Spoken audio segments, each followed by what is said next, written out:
আজ একদম নতুন ধরনের একটা জলখাবারের রেসিপি নিয়ে এলাম তোমাদের সামনে। অবশ্যই তার জন্য পুরো ভিডিওটা দেখতে হবে। তো যাই হোক, আজ তোমাদের এই যে তোমার দেখছো না মুগ ডালটা ভালো করে ধুয়ে বেশ 4 ঘন্টা, মিনিমাম 4 ঘন্টা অথবা সারা রাত পারলে ভিজিয়ে রাখবে। তারপরে জল ঝরিয়ে, একদম জল রাখলে হবে না, এই দিতে দিতে যেটুকু জল থাকবে সেইটুকু। তো এই যে মুগ ডালটাকে মিক্সিং জারে দিয়ে দিতে হবে। তার মধ্যে দিতে হবে এক টুকরো ছোট্ট একটা আদা আর একটা কাঁচা লঙ্কা। তোমরা যে যেমন ঝাল খাবে সেই অনুসারে আমি একটা কাঁচা লঙ্কা দিয়েছি। তারপরে এটাকে ভালো করে বেটে নিতে হবে। পিনু করে বাটার পর একটা বড় দেখে বোলের মধ্যে ঢেলে দিতে হবে। ভালো করে ঢেলে রাখার পর সাইডে সরিয়ে রাখতে হবে চাপা দিয়ে। এবার এর মধ্যে দিতে হবে তোমার সুজি, বেশ খানিকটা সুজি। তোমরা সুজি না দিতে চাইলে ওটসও দিতে পারো। বেশ তোমার 1 কাপ মতো ডাল আর 1 কাপ মতো সুজি আমি দিয়েছিলাম। পরে আবারও একটু সুজি দিয়েছিলাম, কম মনে হচ্ছিল বলে। দিয়ে ভালো করে মেখে ফেটিয়ে চাপা দিয়ে রেখে দিতে হবে। তারপরে তোমার ঘরে তোমাদের যত রকম সবজি থাকবে সব রকম সবজি তোমরা দিতে পারো, যেমন বাঁধাকপি, ফুলকপি, গাজর, ক্যাপসিকাম, পারলে মটরও দিতে পারো। তবে আমি মটর দেওয়া পছন্দ করব না, কারণ যখন ফ্রাই প্যানে ভাজবো না তখন ওগুলো একটু উঁচু উঁচু হয়ে থাকবে, তাই জন্য মটর দেওয়া ভালো লাগে না। তো আমার ঘরে না সবজি ছিল না, সব রকমের ছিল, একটু বাঁধাকপি আর ছিল ক্যাপসিকাম। তো আমি সেই দুটো বাঁধাকপি দিয়েছি, বাঁধাকপি আর ক্যাপসিকামটাই ভালো করে কুচিয়ে সবজিটা ওর মধ্যে দিলাম। আর দিলাম একটা পেঁয়াজ কুচি দিয়ে ভালো করে এটাকে মিক্স করলাম। ভালো করে মিক্স করে এই সুজি আর ডালের সাথে ভালো করে মিক্স করে তার মধ্যে দিলাম একটু নুন, দিয়ে ভালো করে মিক্স করলাম। আর এইদিকে জল ঝরতে দিয়েছিলাম দইটাকে জল ঝরতে দিতে হবে, তা নাহলে দইয়ের জল থাকলে হবে না। আগেই বললাম যে এটাতে জল থাকলে হবে না। তো এইবার দইটাকে দিয়ে দিলাম। দইটাকে দিয়ে ভালো করে ফেটাতে হবে কিন্তু ভালো করে ফেটিয়ে আবারও চাপা দিয়ে সাইডে সরিয়ে রাখতে হবে। তারপরে এইবার লাগবে তোমার চাটনি, একটা গ্রিন চাটনি বানিয়ে নিতে হবে। তার জন্য আমি নিলাম ধনেপাতা, একটু ভাজা বাদাম, আর দিলাম একটু নুন, একটু চিনি, একটা কাঁচা লঙ্কা, আর দিলাম একটু লেবুর রস।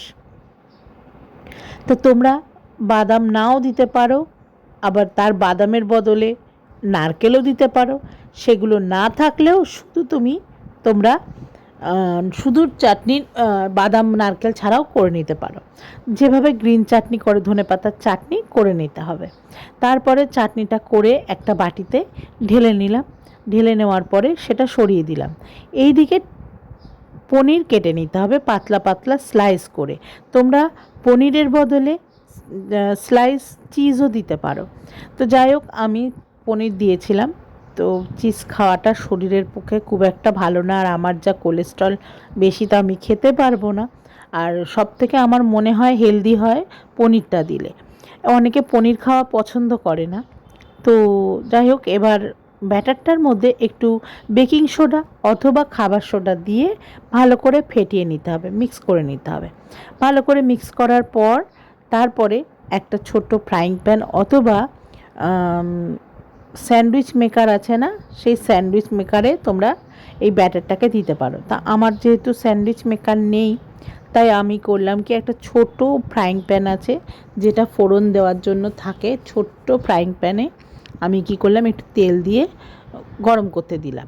তারপরে ভালো করে ফেটানো হয়ে গেলে তারপরে অল্প অল্প করে দিয়ে ওটাকে পাতলা করে ছড়িয়ে দিতে হবে। ভালো করে ছড়িয়ে দিয়ে পাতলা করে দেওয়ার পর ওর ওপরে তোমার দিতে হবে পনিরের স্লাইসটা। তারপরে দিতে হবে তোমার যে চাটনিটা করে রেখেছিলাম, গ্রিন চাটনি, সেই গ্রিন চাটনিটাকে ওর ওপরে দিতে হবে পনিরের ওপর গ্রিন চাটনিটা মাখানো হয়ে গেলে তার ওপরে তোমার দিতে হবে আবার ব্যাটার দিয়ে, অল্প অল্প করে ব্যাটারটা দিয়ে যেন মোটা না হয়ে যায়, তো পাতলা করে ছড়িয়ে দিতে হবে। দেওয়ার পরে একটু চাপা দিয়ে নিতে হবে। তারপরে চাপা খোলার পরে পিঠটাকে উল্টে দিয়ে একটু তেল দিতে হবে, যাতে ওই পিঠটাও তেলটা লাগে। তো ভালো করে এইভাবে একের পর এক এইরকম পদ্ধতিতে সেঁকে নিতে হবে। যে যে কটা বানাবে, আমার ব্যাটারে ওই 4-5টা মতো হয়েছিল, বেশি হয়নি। দেখতেই পেরেছো যে ছোট একটা বাটি ছিল, জলখাবারে বেশ সবার একটা করে হয়েই যাবে, তো আমার হয়েছিল 4-5টা মতন হয়েছিল। তো যাই হোক, তো এইটা বানিয়ে নিলাম, সব একে একে বানিয়ে নেওয়ার পর তোমার ওই একটা করে এখানে চিজ দেওয়া যেতেই পারে, চিজ দিলে তো আরও খেতে বাচ্চারা বেশি পছন্দ করে।